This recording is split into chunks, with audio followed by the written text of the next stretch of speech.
how have you been helping yourself to expand your ability to think over the years? I think there are a few things. The first one is exercise. Mm. I am an inherently lazy person. As I said, I'm not a gym person or sports person. But even in London, I started walking. All right. And here in Hanoi, I try to walk every day, a number of kilometers and stuff like that, because that is my self-reflection time. That is where I turn off from the rest of the world. I can listen to a podcast, I can listen to an audio book, whatever, but it's my time where my brain isn't busy thinking about A, B, C, D, or what's happening or what happened. So I think that's the key aspect for me, is exercise. The other thing I would say regarding thinking is that, and I'm not perfect, well, I'm actually quite bad at this. I actually overthink a lot, and people tell me to stop overthinking. So, for example, the answer may be A, but then I'll go to, the answer may be 5, but my brain will go to 5 decimal points and then 5 or 6 numbers. Okay, that's just how my brain works. So sometimes I kind of overthink stuff. I kind of go into too much detail. And the other thing I would say is my brain thinking works at a different speed to my mouth, which sometimes is difficult because I'm talking about something, but my brain has already moved on to another thought, another thinking about something else.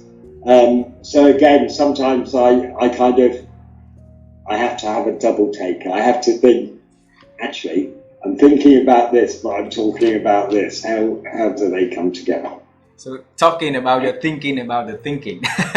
Yeah, I know you're thinking. So it's all related. You see, it's all related. Yeah. Overthinking because I think about my thinking and you know. So that's what makes. I think one thing I think is quite important is I shouldn't be a role model for anybody.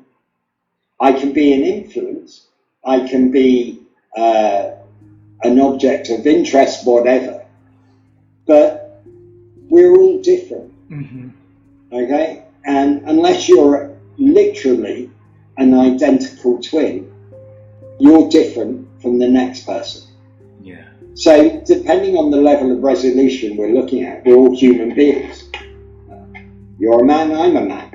Same. But then you get into, we both wear glasses. Same. But as you go down to the level of detail, there's divergence and we're all different. And I think one of the key things is that sometimes there is a push for similarity, to belong to a group, which is fine.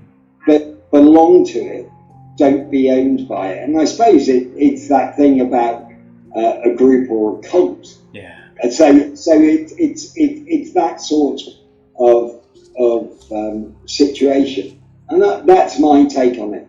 I hope there's nobody else like me in the world, because having one Chris Jeffrey in the world is enough. Trust me, the world does not need more than one of me in the world. Wow. That would just be a headache.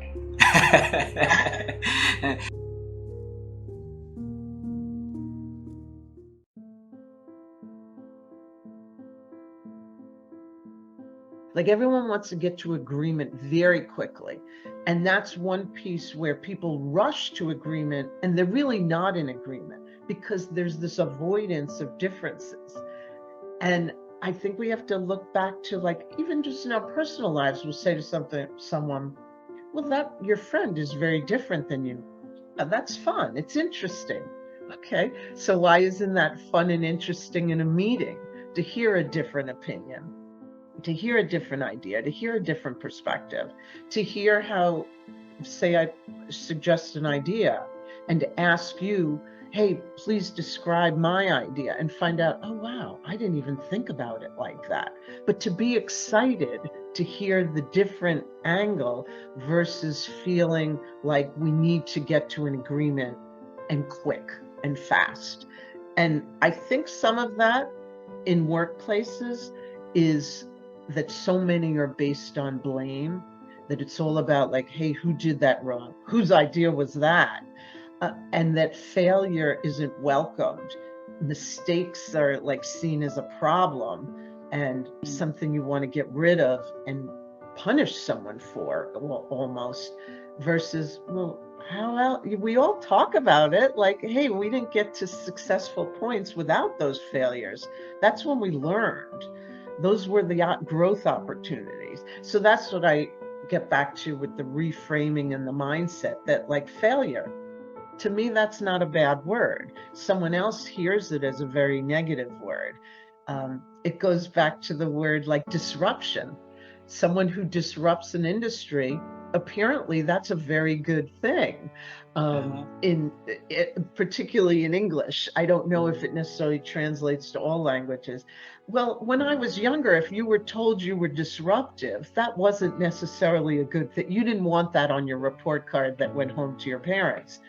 So it is how you frame it, and that's the other, like, of the other important component, how we frame things and how we reframe them so we can hear them better.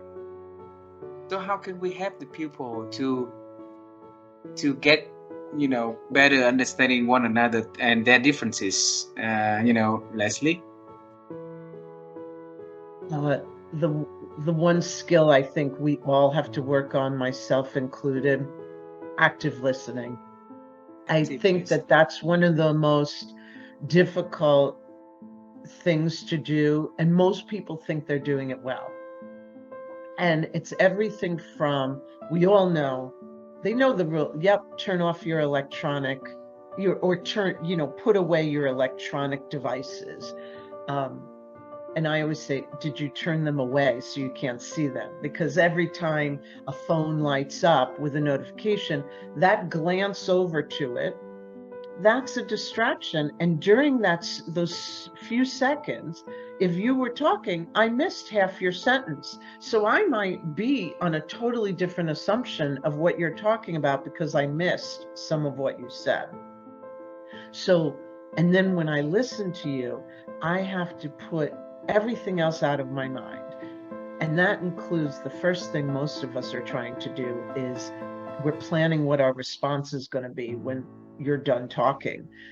Well, if I'm planning my response, that also means I'm not listening to everything you're saying now. And a lot of times we're thinking about maybe a conversation we had with someone else earlier in the day. We may be thinking about like, oh, what am I going to have for dinner? And all those split seconds or multiple seconds that we're not listening, we missed a lot. So we have to just be present and not have that pressure of like, hey, what am I going to do when she stops talking? Well, you can pause and think about what you want to ask next, but don't plan what you're going to ask next while I'm talking or while you're talking.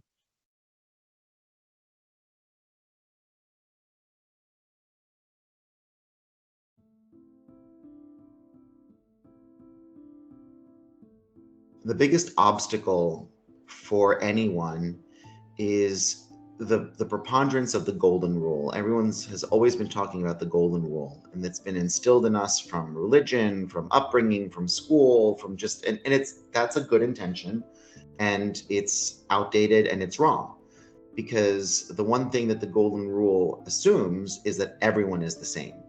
And everyone is not the same. Everyone does not have the same ideology, philosophy, background, heritage, values, religion, politics. They're all different. They're all over the place.